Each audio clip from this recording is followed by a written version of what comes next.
guys, Rupa here with 5 tips for a less stressful evening at home with your kids.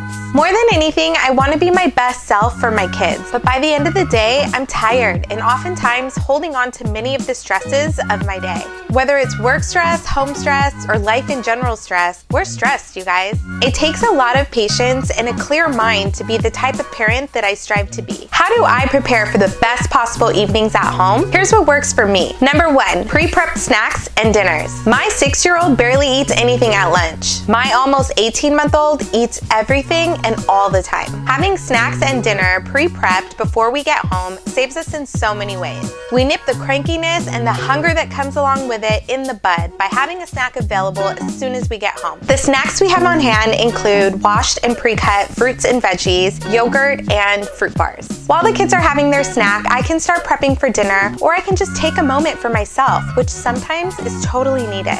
I also have pre-prepped dinners planned for days when we get home a bit later. This might be a crock pot meal that's been cooking all day, pre-cut meats and veggies ready for a sheet pan roast, or even something frozen that I can just pop into the oven or onto the skillet. No shame in my game. Number 2, hands-on fun. There is nothing more maddening to me than hearing my 6-year-old say, "I'm bored. This is so boring. I am not even doing anything." As much as I want to be annoyed and respond with something like, "Only boring people are bored. Oh, I guess we should just give all these toys away since they're so boring. Couldn't you just go draw or something?" I have to stop and remind myself that this is my kid's way of saying that he needs stimulation, and it's an opportunity for me to hang out and have quality time with him. So instead of being annoyed, I try to have a few ideas in my back pocket. It usually goes something like this. Do you want to play with blocks? No.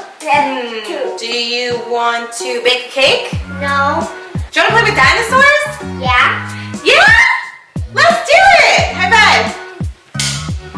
I'm not trying to reinvent the wheel or make a huge crafty mess for myself to have to deal with later. This is just me reminding the kids of all the toys and games that they already have, and then actually getting down on the floor to play with them. I might play with them for just a few minutes to get them going, and then I'll sneak off to cook dinner or fold some laundry if it feels like they're having fun on their own. Number 3, no screen time for anyone. There are definitely some days where we get home and I still have a little bit of work to finish.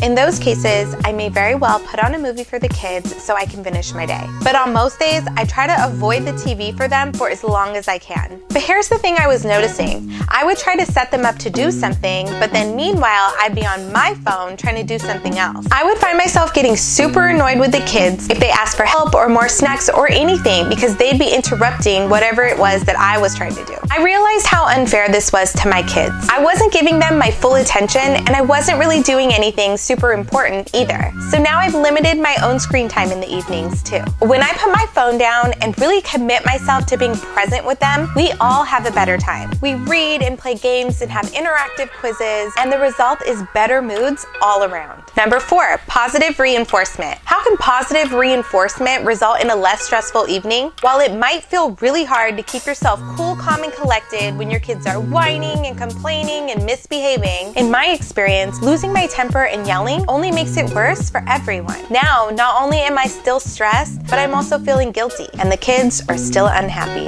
A few things that have worked for us include having a reward chart where we add a sticker for a predetermined set of good behaviors, leading up to a reward. We also put a focus on emphasizing the acknowledgement of good behaviors over prolonged punishments for bad behaviors, keeping the focus on the things that they're doing that are great. There's also a great phrase that I learned from my first grader's teacher: be a first-time listener. I don't know why, but this really resonates with my 6-year-old. When he hears me say this, his little ears perk up, and he's like, I'm a first-time listener.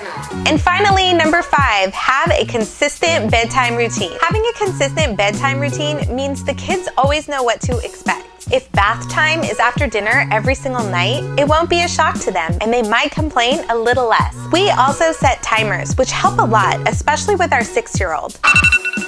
Bath time. We do dinner, about 20 minutes of playtime, bath, books, and then bed for the little guy, and homework or TV time for the big guy before his bedtime. That's it, guys. I hope my tips have left you feeling less stressed already. I want to hear your tips. What do you do after a long day at work to de-stress for your kids? If you loved this video, don't forget to like and subscribe, and check back next week for more. Thanks for watching.